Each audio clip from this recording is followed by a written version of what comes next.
नमस्कार दोस्तों, आपका स्वागत है वेल्थ एनालिसिस में। आज का टॉपिक है एफडीआई पर। एफडीआई का जो नया रूल चेंज हुआ है।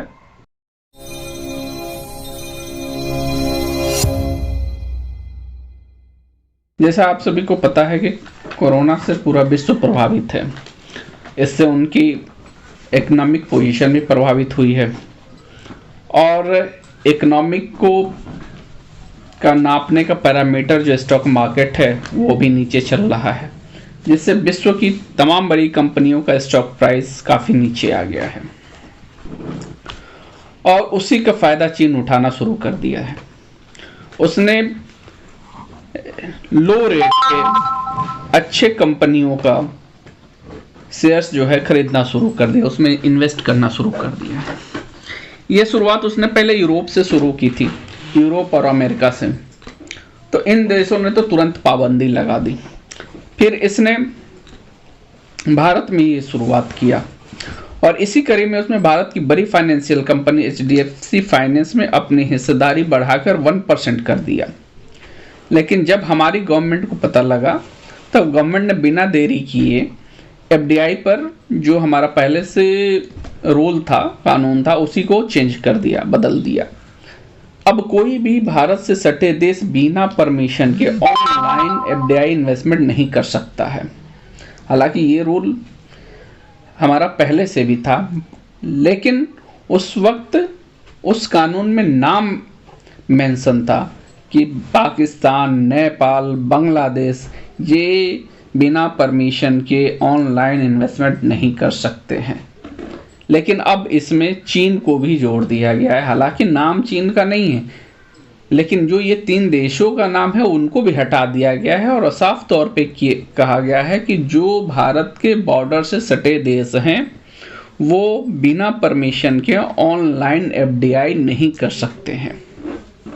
यहाँ पर अगर देखें तो हमारी मोदी गवर्नमेंट बहुत तेज एक्शन ली और इसके लिए वो बधाई के पात्र भी है, क्योंकि आज देश जो है वो कोरोना से लड़ रहा है और सबका ध्यान कोरोना पे ही है।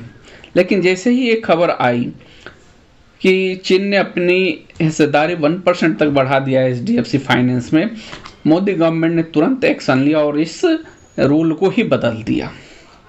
और इस एक्शन से चीन जो है वो काफ़ी हैरान और परेशान हो गया और जाहिर सी बात है कि वो गलती भी करता है और उसका सीनाजोरी भी करता है।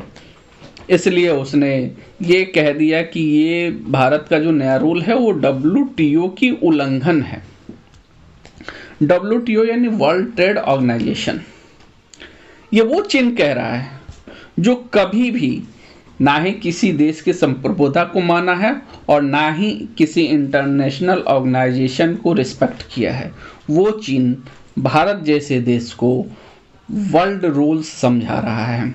इधर नई दिल्ली में भारत में चीनी राजदूत ने भारत की नई एफडीआई नीति का क्रिटिसाइज किया और कहा कि ये डब्ल्यूटीओ का उल्लंघन है, जबकि हमारे इकोनॉमिकल एक्सपर्ट जो हैं वो उनका कहना है कि ये डब्ल्यूटीओ का मामला बन ही नहीं रहा है, क्योंकि डब्ल्यूटीओ में एफडीआई से रिलेटेड कोई भी एग्रीमेंट हुआ ही नहीं है।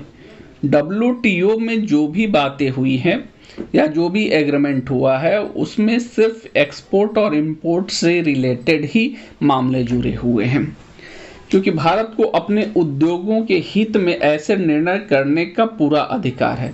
भारत ही नहीं बल्कि पूरा विश्व को ये अधिकार होता है कि वो अपने औद्योगिक नीति को कैसे बनाए और कैसे लागू करें।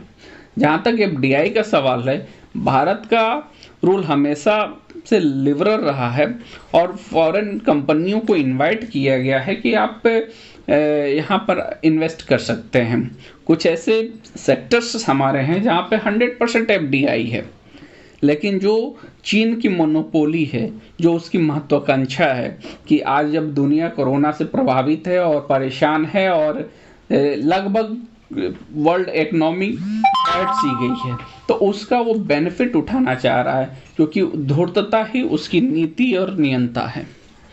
अब समय आ चुका है कि पूरे विश्व को इकट्ठा होकर के चीन को सबक सिखाए और इसी में विश्व का कल्याण है और विश्व की भलाई है। धन्यवाद। यदि हमारा वीडियो पसंद आए तो इसको लाइक करें, सब्सक्राइब करें। जय हिंद, जय भारत।